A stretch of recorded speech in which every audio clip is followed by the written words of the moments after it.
Hi everyone, in front of me I've got HUAWEI Nova 13i and let me share with you how to reset all settings on this device. So let's start with opening the settings, and here we have to scroll down to the very bottom to find System and Updates. Then let's tap on this reset option and tap on reset all settings.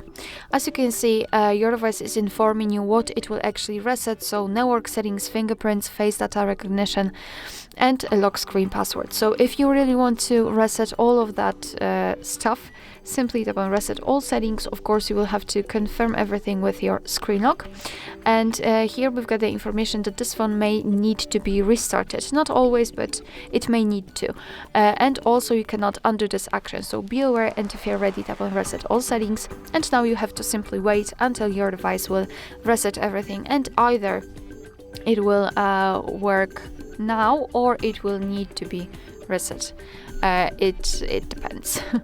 Alright, so that will be all. Thank you so much for watching. Please hit the subscribe button and leave the thumbs up.